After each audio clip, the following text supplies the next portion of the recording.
Jock Stein's death in Cardiff last night is still something I find very difficult to absorb. I think in common with many people who knew Jock Stein, and even those who didn't but felt they did, I really don't want to believe it.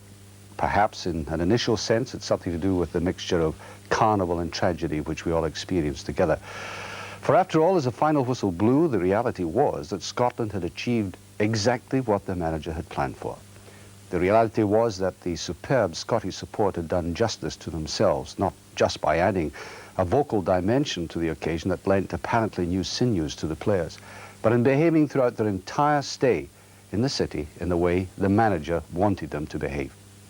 The reality was that it was time to relax and throw off the almost overpowering tension which even the most innocent bystander would have felt. Thus, there were many barriers which had to be penetrated in the mind before the other reality of his death seeped in. And frankly, it hasn't quite got there yet. Never in all my experience have I witnessed the eeriness of the sight of men who ought to have been carried away by elation, so slumped and silent. Cardiff indeed became a very muted city, and we all started the painful process of waking up to the fact that this gigantic personality was no more.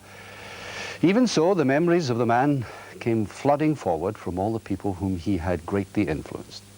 As we'll hopefully show tonight, he was no mere figure to be registered on simply the footballing scale, but a human being of such strength and complexity that the task we face in doing so is an immense one and perhaps beyond our immediate capabilities, but we'll certainly try.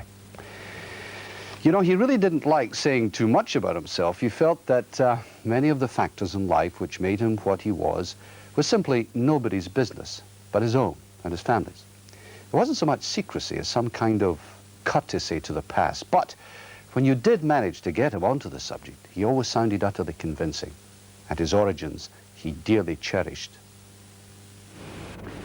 Well, it always has been a part of my life. My father before me was always connected with football. He was a committee member of Blantyre Victoria at that particular time, and I was always taken to there when I was any size. Played a bit at school and amateur football when I left school, but and I went part-time play with Albion Rovers. It was only a way of extra money, and which was, I was in the pits at the time, the extra money was welcome, but it really mattered once I became a full-time player. For the first time when I went down to Wales, to Llanelli, that was the first time I was ever a full-time player. So that was the only time it really meant anything to me. And deep down, although he had the greatest misgivings about his own ability as a player, he harboured the ambition to make something out of the game, more than just non-league football in Wales. But also the feeling was there that perhaps, too, he might well have missed the boat. But he hadn't. There came then a decision, taken many miles away, that was to change his life entirely. In the course of football in events throughout Scotland, Celtic signed him, much to his own astonishment, apart from anybody else's. Got into the team quickly and played not too badly. I had a lot of good players around about me at that time, Bobby Evans and Bertie Peacock and Pleasant staff, Neil Mock and Sean Fallon, Willie Fernie, all playing at that particular time, John Higgins, all in the staff at the moment. But we had a wee run and we won the double, we won the league and the cup in 1953 and 4, we won the Coronation Cup. At one time we were a pretty good side, but we didn't stay together too long. I remember you playing then, Jock. I remember you as a big, strong, strapping, hard player. Is that how you recall your own days? I was fairly good in the air, nothing more. I was good in the air, and at that time Celtic needed someone there. I had good players round about me. I wasn't a bad positional player, but I wasn't exceptional as a player, no. Just ordinary, very ordinary. Now, though Jock might not really have fancied himself as a player, he achieved more than many of his contemporaries. But it was when he finished playing that his stature grew. Successful coach that he was beginning to exhibit the signs of restlessness that characterized him ever after. He, quite simply, was on the lookout for a job. Well, the Dunfermline job came up, and the chance for me to go then came. I thought that then Sir Robert Kelly thought that I had gone as far as I would expect to go with a club like Celtic. I was a non-Catholic, and maybe they felt that maybe I wouldn't achieve the job as manager, but I moved out to try and prove that I could be a manager. Like everyone else, everyone thinks they'll do it, but we're all egotistical enough to think we can do that kind of job better than someone else. I didn't think that I could do it better than anyone else, but I felt I wanted to try, and I did try it in Dunfermline. Thompson to Peebles. And it's goal! And it's centre forward Thompson who's made the score. Dunfermline 1, Celtic 0 to Peebles. Dixon. Dixon has scored, and that makes it, with only a minute or so to go, Dunfermline 2, Celtic 0. I've never seen such a bunch of sandboys. And that's Jock Stein coming in. Marvellous achievement. Well, we have Bertie Peacock, who was a great friend and colleagues of Jock Stein when he was with the Celtic in our Belfast studio. Now, I think we've had bother with our sound, but I hope you're hearing me now. Bertie, can you in fact hear me? Hello, Archie. Yes, hello. I can hear you. Hello, good evening to you, Bertie. Thank you very much indeed for coming in. Can you recall when you first met Jock Stein? Yes. I think it was 1952-53 season. We've been having a bit of a lean time, and there's an old scout at our ground called Jimmy Gribben, and he felt there was a centre half down in Llanelli that might do our team a bit of good. And actually, I think what they meant to do was put Jock in the second team and have him bring on the young players. But when he arrived at Celtic Park, some of our centre halves, we had 2 or 3 at that particular time, were injured, and Jock went into the first team, and subsequently he stayed there. I mean, he was very modest about himself. I mean, I don't know whether you heard the earlier part of the program when he said all he was good at was in the air. Was he too modest? Well, I think he was a modest man. He was always keen to better himself, as it proved in latter years. During his playing career, mobility, he wasn't strong on mobility, but he was very good in the air. He was a very good positional player, and he was a very good leader, and I think that's enough to him. So well, you mentioned the word leader. Was he a popular man in that sense amongst the players? He was, yes. I've heard some remarks to the contrary, but Jock was a leader. He liked to win, and at that particular time he had 1 or 2 fellas about him who liked to win too, and we saw it the same way. Mind you, we didn't always agree, but sure, you don't always agree in football. That's what it's about, Archie. But did you respect him, though? What he had to say about the game? He was very knowledgeable about the game.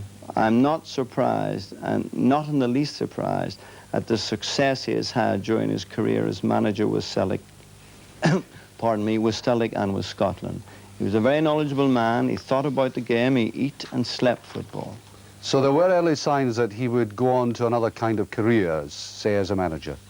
There's no doubt about that, Archie. He had that, I think, at the back of his mind. He always wanted to be a manager. He always wanted to be associated with football, and he wanted to be his own boss. Well, you know, when we look back on his playing career, it was not perhaps the most renowned, but he did say that Celtic had a very good team, and it seemed to coincide with his coming to Celtic Park, didn't it? It did indeed. As I said previously, he came in 52, 53. He was brought mainly to sort of bring on young players.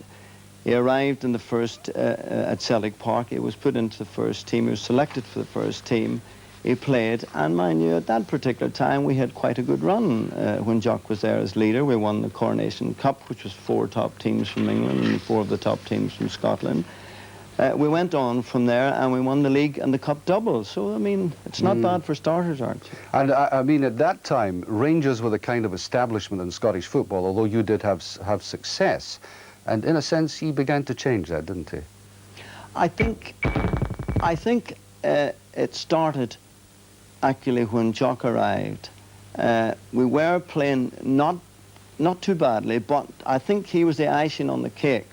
And when they say he wasn't a good player, I think they're taking a bit away from him. He was a very knowledgeable player, if you know what I mean. He could read the game, he could talk about the game, He loved to talk about the game during and after the game, and in fact, as I've already said, he ate and slept football.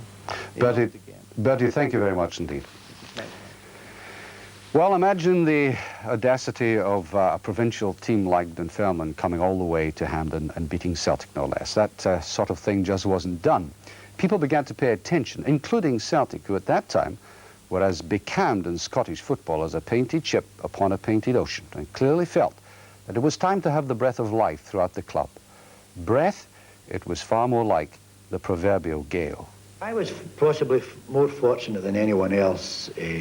I came here when Celtic were in the semi-final of the Cup. We were meeting Motherwell in the semi-final. The team had been in quite a number of finals and semi-finals before that. They never had got the breakthrough of winning something. That year we won the Cup. We beat Motherwell after a replay, and then we beat Dunfermline in the final. From that moment, I mean, we've got a picture in there in the office of that particular team winning the Cup. We've had greater moments since that. But I think that was a key moment when we won the Cup that day. On that particular occasion, it broke a barrier for lots of players. Inside forward Lennox with McLean out of position for once. And Lennox showing a turn of speed they didn't expect. Corner for Celtic.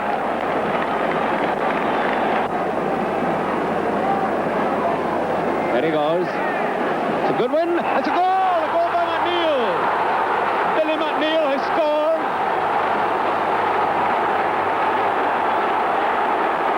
With 9 minutes to go.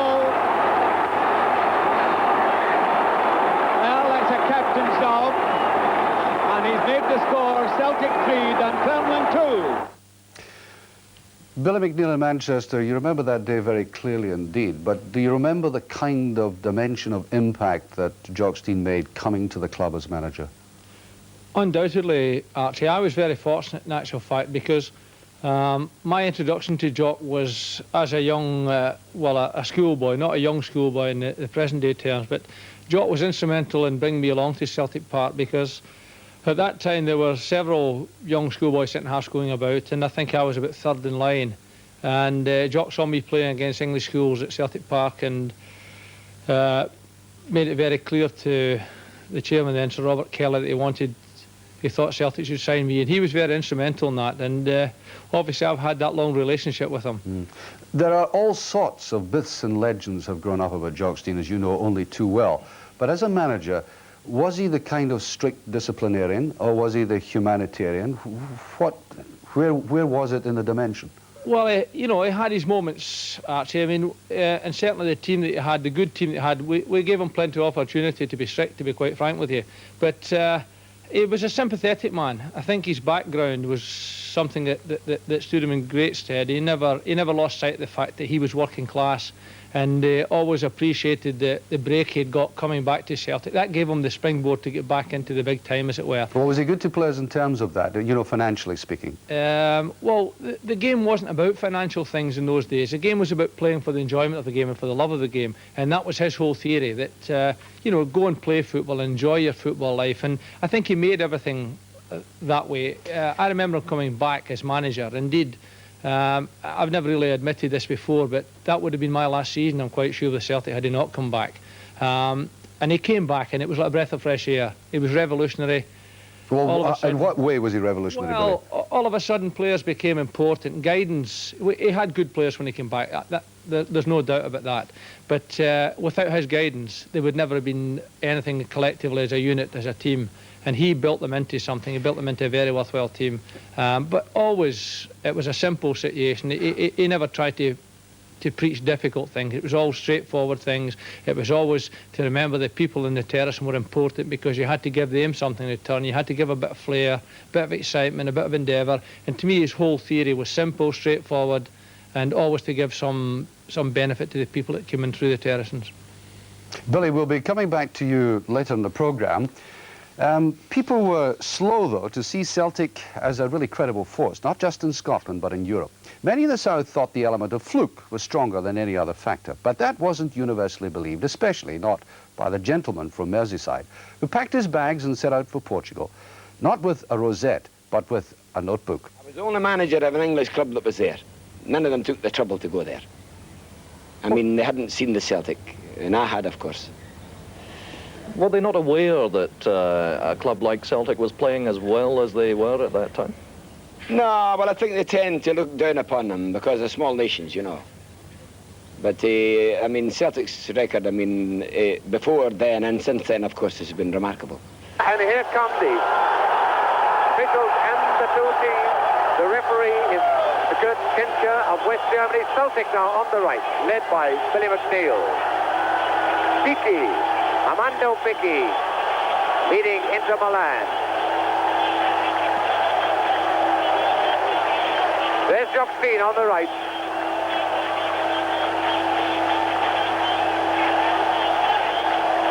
And the whole of this national stadium burst into a flurry of green and white flags for that team, Celtic.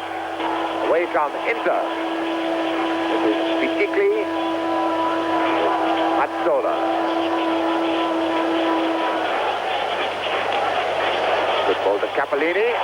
A penalty. He's given it. It's a penalty. It's a penalty. There's Mazzola. And listen to the Celtic fans and the Portuguese fans. It's 1-0 for Inter. Defense by Inter. Now Clark, great goal. 17 minutes of the second half gone. And that could be the goal that wins it for Celtic, because Inter now have to come out. 5 minutes left. The European Cup is on its way to Glasgow. And indeed it was, and the two men sitting here now played in that game, Tommy Gemmell, Jim Craig. Tommy, it seems to me that you've seen that so often before, but nevertheless it was important in this sense. It was a breakthrough for British football. It was against a very defensive Italian team whom nobody liked. Celtic were the heroes against the villains. But there was a great Stein psychological build-up for that particular game, wasn't there? Well, the whole thing about it was we had almost done everything possible in Scottish football that year, and we were going to Lisbon as the first Scottish side to actually play in the European Cup final, and we were going there in a sort of devil-may-care attitude, if you like. We had absolutely nothing to lose, and I find that difficult to believe, Tommy, because you were going to be taking a huge support who were, you know, banking on you. Yeah, well, I think the nothing to lose attitude was a plus in our favour, because at that time we weren't really impressed about the so-called Italians who were the kingpins of Italian soccer at that time, who were Inter Milan. It was a case of we were going there, we were going to do it for the punters, we were going to do it for ourselves. But the initial thing about it was that we weren't supposed to be there. We had Glasgow Celtic. I mean, who had heard of Glasgow Celtic? Well, how did Jock convince you that you had every right to be there, Jim? Well, I think to begin with, actually, we had a terrible naivety about the fact that we had reached the final. And also, the Glasgow word Gallus would have described us at that time. We were going there to win. And, you know, Jock's whole attitude towards the game was quite convinced us of that. I mean, he had been to see Inter a few times, and there was no way that we were going to lose. We just felt that. Now, I remember at the time thinking that they might have been taking things just a little too far when he was grabbing players and pushing them out of the sun into the shade. Well, that really was a big man all over, because he was totally professional in his sort of outlook to any match at all. To his mind, we shouldn't be in the sun. We weren't there for a holiday. We were there to play a football match. We were there to sort of tone ourselves up, get ourselves in the best shape possible, and go out there and do something. Were there any particular little incidents that you might have thought were calculated, if you like? No, but on the particular day, I could give you an example of what I thought was his psychology. As you saw in the television there, I gave away a penalty kick, which I didn't think at the time was a penalty, and I still don't think it was a penalty. I think I was guilty possibly of obstruction. But when I came in at half-time, of course, I was a little down by the fact I had given away the penalty kick, and Jock immediately grabbed me by the arm and took me to one side and said, forget it. It wasn't a penalty, the referee was wrong, and all the rest of it. Go out and do your normal job in the second half. And as we're sitting that night outside round the pool having a drink, he came over to me and he said, "What about that penalty kick you gave away this afternoon?" And he was quite convinced that it was a penalty, but of course wouldn't admit that at half-time. Billy, obviously as a manager now, you recollect that day, and you must be now aware, sitting on the bench, of the enormous pressures that he had to face. And you yourself, have you learned from that?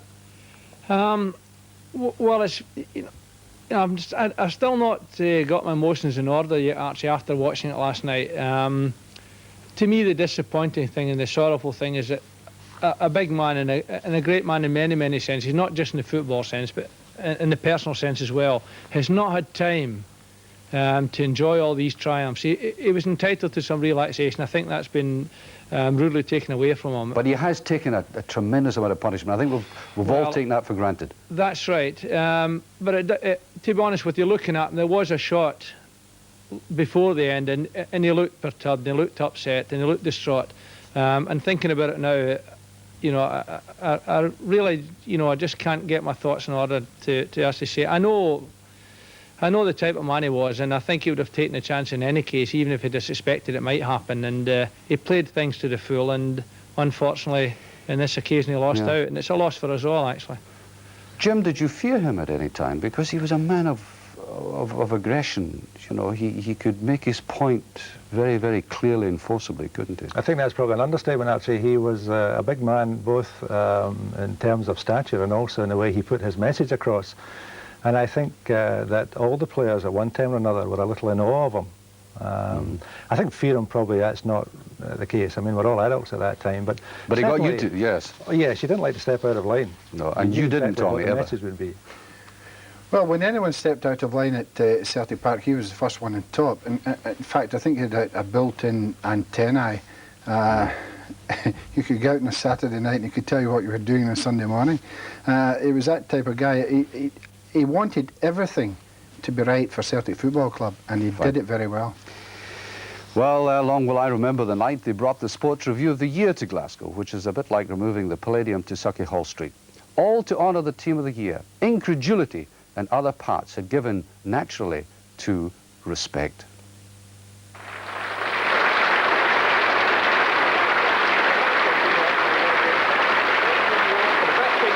Presented tonight by one of Scotland's most famous footballing sons, Matt Busby of Manchester United.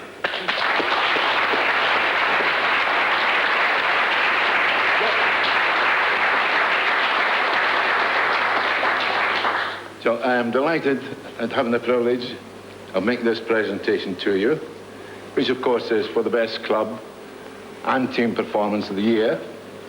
And needless to say, we've just seen the picture of the best performance of the year, which your boys done so magnificently in winning it, and not only bringing the European Cup back to Scotland for the first time, but to Great Britain as well.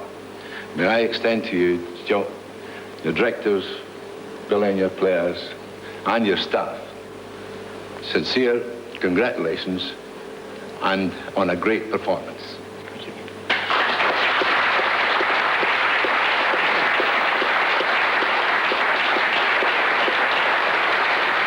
Thank you very much, Matt. It gives us great pleasure to accept this trophy, not only on behalf of our club, but on behalf of Scottish football. It's good to see us there and being the first team, not only a British team, but Scottish team to win this trophy. And naturally, I'm quite sure that the good wishes of the Celtic Football Club, the players and Scottish football, we hope that the next hands at the European Cup are in their ears. Thank you very much.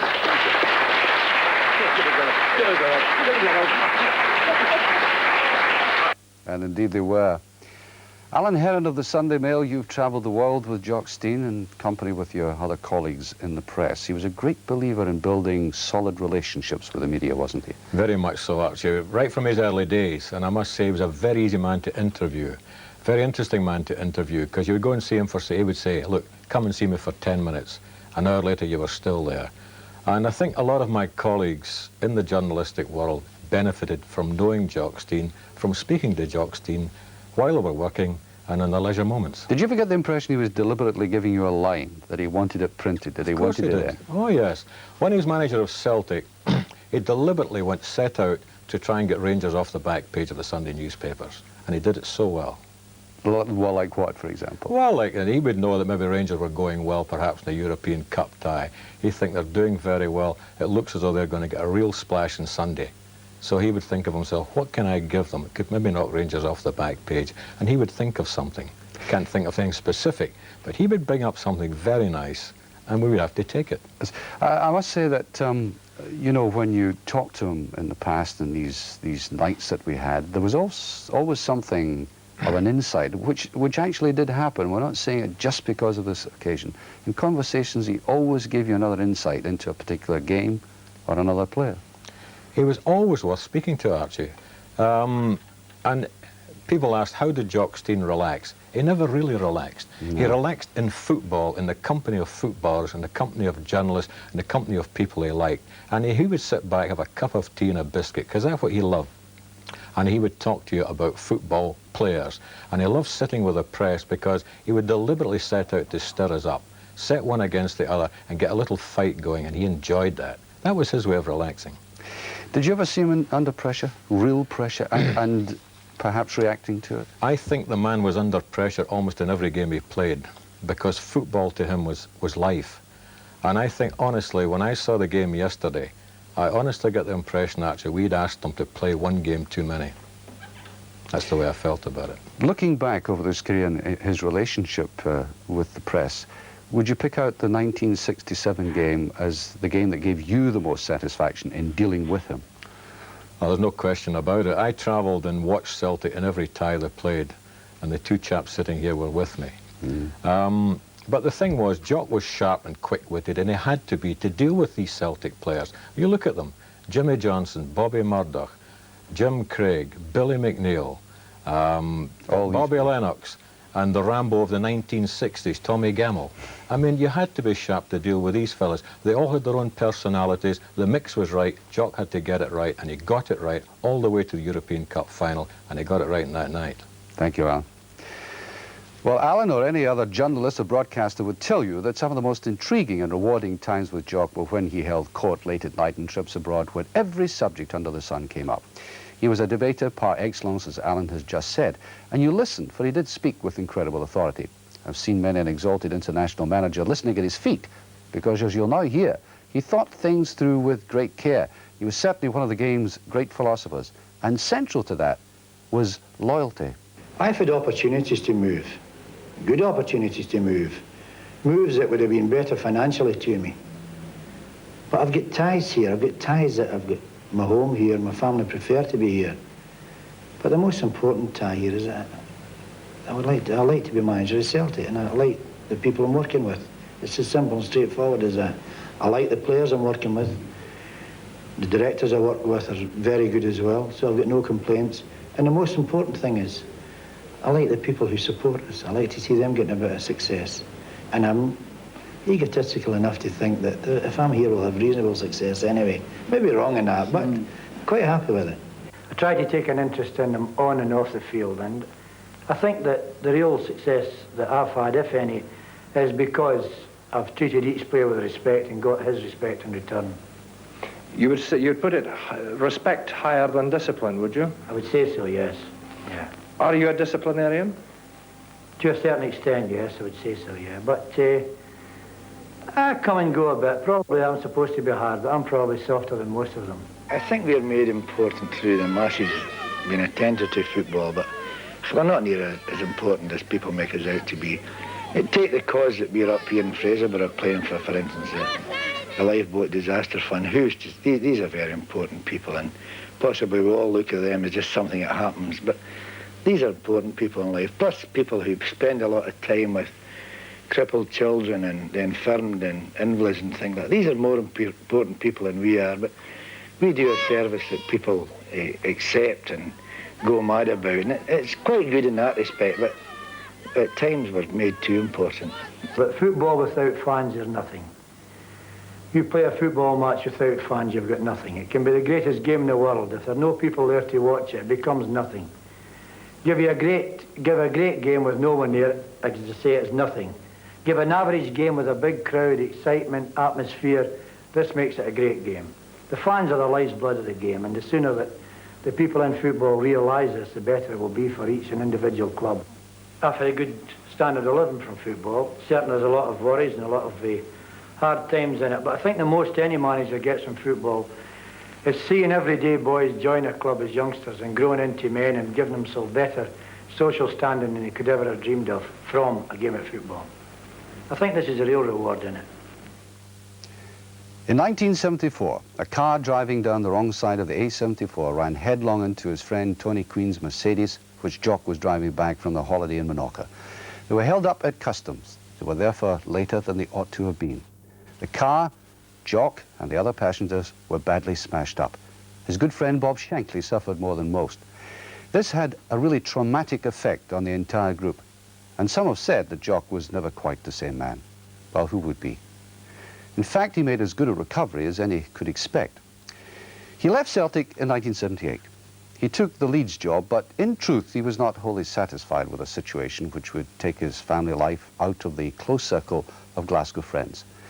With the morale of the international squad at a very low ebb, he grasped the opportunity to lead Scotland back to respectability. He went into the first qualifying rounds and successfully steered Scotland to the top of the section without losing a game. We adopted a new habit of winning away from home. Robertson. Going wide again, a good play by Robertson. Away by one of the outstanding defenders, Haim Bar, and that is why John Robertson is so highly thought of by Jock Stein and of course by Brian Clough. That ability he has to go outside backs when all seems lost and get it away.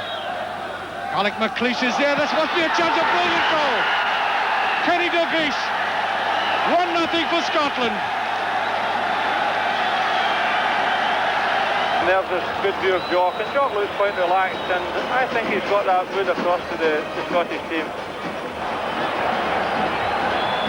He's a Hartford playing in his 50th cap, 50th international for Scotland.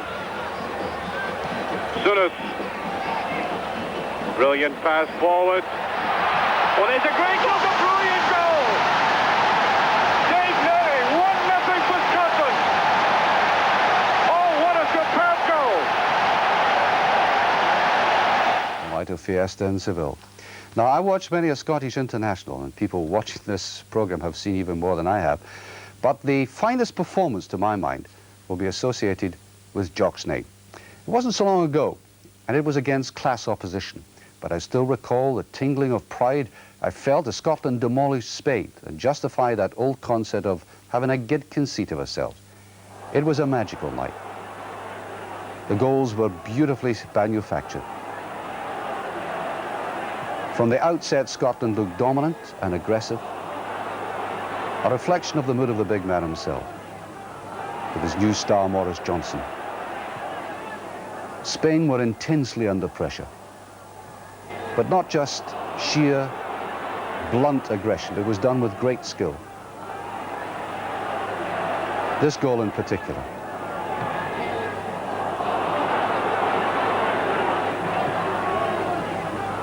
And then one of the best goals Hampden has ever seen, Kenny Dalglish. One to make everybody proud. Well, you can't help saying to yourself as you look down at the manager's bench during a game, who would want that job, particularly at international level, where there are so many conditions well out with your control. I remember how Jock kept secret to the last second the illness of Kenny Dalglish and Steve Nicol in Seville. That was a hard and a very hard blow to him indeed.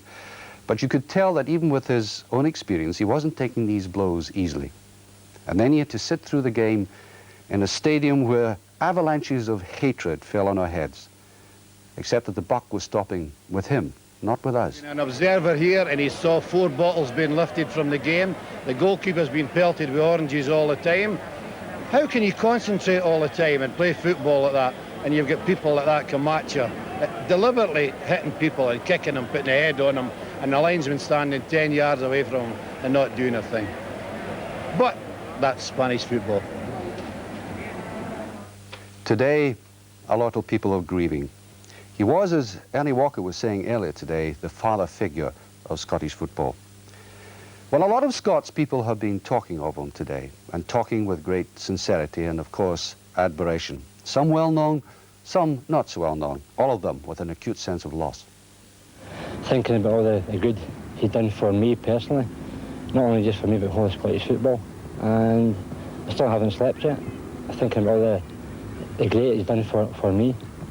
He was an exceptional man. He had first-class knowledge of football, and as a player, I really owe almost everything to him for the success I had. He was an amazing figure, sort of father figure, not only I think of Scottish football, but probably of British football. Tremendously respected person in the game, tremendously knowledgeable man about football. One always had the feeling that no matter what Jock had done, even had it not been football that he made his career in, he would have been an outstanding figure. I was in the Prairie Colliery, worked with him. He worked number 3 pit in the bottom for quite a while. Then he left number 3 pit, went over to number 4 pit. And he worked there with, he'd bought for a long while. He left there in 1952 when the Prairie closed for the water. They went away to Lanelli. He was always a happy-go-lucky lad, Jock Stein. Even when he worked, as Pat says, in the Prairie, nothing was a problem to Jock. They pick a team for an idle day in the pit and play in the local public park. That was Jock's life. Football, his dancing and what have you. Of course, he liked his odd punting the horses. Well, that was his prerogative. He enjoyed that, and that was that. But then I was sorry and sad to hear the news of Jock Stein last night. I just hope that the Scottish players write his epitaph in Mexico when they get there and give a great account of himself, just for the benefit of man. Just to remember the man by the team he created when he went to Mexico. There it is. We're all very saddened. But Jock Stein was a supreme optimist. He taught us a lot, and we should learn by it and uphold his standards. And I'll leave the last word now to his great friend, Bill Shankly. Talking of this great man after that superb achievement in 1967. He said it better than all of us put together. Yes, Stein's a remarkable man. Yeah, but everything seems to be natural to him. He seems to do the right things at the right time. And whilst he can tear a strip of you and all, and people think he's maybe lost his head, within that, he hasn't. He knows what he's saying. Yeah. A real remarkable man, yeah. One of the most remarkable men that's ever been in the game. If he's got useful players, and he trains them the right way, and he gets them all to do what they can do, well. If he gets them all to do well, the little things they can do, and he merges them all together, it's a form of socialism, without the politics, of course. Jock Stein is a man who's got the blood of Bruce in his veins, That's my opinion of him. I mean, he's unafraid of anything, yeah. And this is what you've got to be. He's got courage. And if you've got ability, and you've got courage, and you've got know-how, then that's the recipe. But I was in the dressing room after the game, because I remember Jock, I think he'd just come out of the bath, he was sweating as much as the players. And with Hugh McIlvenney, and I said, Jock, you're immortal now.